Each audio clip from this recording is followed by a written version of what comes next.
السلام علیکم ناظرین، اسلامک ڈسکوری اسٹوڈیو میں خوش آمدید۔ ناظرین، کیا آپ جانتے ہیں کہ ہمارے آخری نبی حضرت محمد مصطفیٰ صلی اللہ علیہ وآلہ وسلم کو کس عورت نے زہر دیا اور کیوں دیا؟ اس زہر سے کون سے صحابی شہید ہوئے؟ اس کے علاوہ اس زہر کا آپ صلی اللہ علیہ وآلہ وسلم کی صحت پر کیا اثر ہوا اور اس عورت کے پکڑے جانے کے بعد اس کے ساتھ کیا سلوک کیا گیا؟ ناظرین، آج ہم آپ کو حضور نبی کریم صلی اللہ علیہ وآلہ وسلم کی حیات طیبہ کا ایک دردناک واقعہ سنائیں گے۔ ناظرین، یہ واقعہ خیبر کلا فتح ہونے کے بعد کا واقعہ ہے اور صحیح بخاری شریف میں بھی موجود ہے کہ فتح خیبر کے بعد چند روز حضور نبی کریم صلی اللہ علیہ وآلہ وسلم خیبر میں ٹھہرے اور یہودیوں کو مکمل امن و امان عطا فرمایا اور کئی طرح کی سہولیات سے بھی نوازا، مگر بے ایمان اور سرکش قوم کی فطرت میں ہی اس قدر خباثت بھری ہوئی تھی کہ ایک یہودی کی بیوی جس کا نام زینب بن حارث تھا، اس نے حضور نبی کریم صلی اللہ علیہ وآلہ وسلم کی دعوت کی۔ دعوت میں اس نے بکری کے گوشت میں زہر ملا دیا۔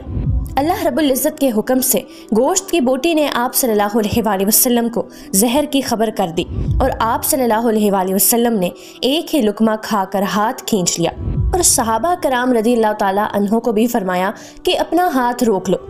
لیکن ناظرین، ایک صحابی رسول حضرت بشر بن برہ رضی اللہ تعالیٰ عنہ نے تھوڑا زیادہ کھا لیا تھا اور وہ زہر کے اثر سے اسی وقت شہید ہو گئے۔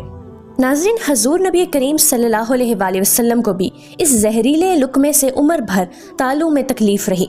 آپ صلی اللہ علیہ وآلہ وسلم نے جب یہودیوں سے اس بارے میں پوچھا تو ان ظالموں نے اپنے جرم کا اقرار کیا اور کہا کہ ہم نے اس نیت سے آپ کو زہر کھلایا کہ اگر آپ سچے نبی ہوں گے تو آپ پر اس زہر کا کوئی اثر نہیں ہوگا، ورنہ ہم کو آپ سے نجات مل جائے گی۔ آپ صلی اللہ علیہ وآلہ وسلم نے اپنی ذات کے لیے تو کبھی کسی سے انتقام لیا ہی نہیں، اس لیے حضور نبی کریم صلی اللہ علیہ وآلہ وسلم نے زینب بنت حارث سے کچھ بھی نہیں فرمایا۔ اب ناظرین، جب صحابی رسول حضرت بشر بن برہ رضی اللہ تعالیٰ عنہ کی اس زہر سے شہادت ہو گئی تو ان کے قصاص میں زینب بنت حارث قتل کی گئی۔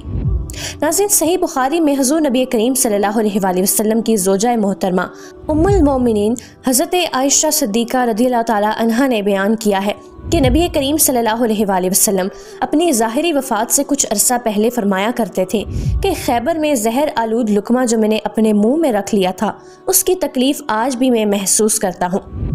ایسا معلوم ہوتا ہے کہ میری شہ رگ اس زہر کی تکلیف سے کٹ جائے گی۔ تو ناظرین، یہ تھی ہماری آج کی ویڈیو۔ اگر ویڈیو پسند آئے تو اس کو لائک ضرور کیجیے اور اپنے دوستوں کے ساتھ بھی ضرور شیئر کیجیے۔ اگلی ویڈیو تک کے لیے اجازت دیجیے۔ اللہ حافظ۔